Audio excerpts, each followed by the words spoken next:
জনগণের যে ক্ষমতা এইটাকে পাহারা দিতে হয়। এটা না দিলে নানাভাবে জনগণের হাত থেকে ক্ষমতা বেহাত হয়ে যেতে থাকে। শেখ হাসিনা কিংবা এর আগেও যত দুঃশাসন হয়েছে, তারা যে ব্যবস্থার উপরে দাঁড়িয়ে এই দুঃশাসনটা কায়েম করেছেন, সেই ব্যবস্থা কিন্তু এখনো বহাল তবিয়তেই আছে। সেই ব্যবস্থা বদল করা একটা বড় কাজ। জনগণের ঐক্যবদ্ধ একটা শক্তি, এই জনগণের যে ক্ষমতা এইটাকে পাহারা দিতে হয়। এটা না দিলে নানাভাবে জনগণের হাত থেকে ক্ষমতা বেহাত হয়ে যেতে থাকে। আমাদের দেশের এখন যে সংবিধান আছে, সেখানে কিন্তু কথাটা লেখা আছে যে জনগণ হচ্ছে সকল ক্ষমতার উৎস, জনগণ ক্ষমতার কেন্দ্র। এটা লেখা আছে না? লেখা আছে। কিন্তু লেখা থাকার ফলেও 53 বছরে জনগণ এই দেশের ক্ষমতার কেন্দ্রে থাকতে পেরেছে? পারে নাই। কাজে লেখা থাকলেই হবে না। আমরা এখন বলছি নতুন রাজনৈতিক বন্দোবস্ত করতে হবে,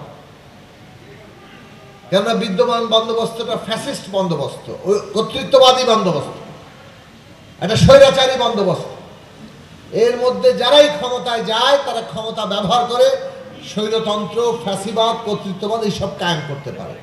শেখ হাসিনা তার সর্বোচ্চটা দেখিয়ে দিয়ে গেছেন কি কি করা যায়। কাজে এই ব্যবস্থাটা বদল ঘটাতে হবে। ব্যবস্থার বদল না ঘটলে এই ব্যবস্থায় আবার আরেকটা ফ্যাসিস্টের জন্ম দেবে। কাজে আজকে নতুন রাজনৈতিক শক্তি আমাদের গড়ে তুলতে হবে, যারা গণতন্ত্রের জন্য, জনগণের অধিকারের জন্য, জনগণের স্বার্থ রক্ষার জন্য অঙ্গীকারাবদ্ধ। আজকে বাংলাদেশের মানুষ যারা এই এত বড় একটা আন্দোলনে যুক্ত হয়েছেন, তাদের এই উপলব্ধি, এই রাজনৈতিক সচেতনতাই আমাদেরকে সামনে এগোনোর গ্যারান্টি দিবে যে আমরা রাজনৈতিক শক্তি গড়ে তুলতে পারছি কিনা। এবং সেই শক্তি আমাদের দেশে গণতান্ত্রিক ব্যবস্থা অক্ষুণ্ণ রাখার ক্ষেত্রে পাহারাদারের ভূমিকা নিচ্ছে কিনা।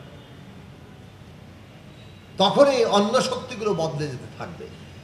আমরা গণসংহতি আন্দোলন একটা নতুন রাজনৈতিক শক্তি গড়ে তুলতে চাচ্ছি, কারণ গণতন্ত্রের শক্তিকে সংহত করতে হবে। আমাদের ছাত্র তরুণরা তারা এসছে রাজনীতিতে, গণ অভ্যুত্থানে যুক্ত হয়েছে, নেতৃত্ব দিয়েছে। আমরা মনে করি আমাদের এই ছাত্র শ্রমিক তরুণদের মধ্য থেকেও রাজনৈতিক শক্তি গড়ে উঠবে।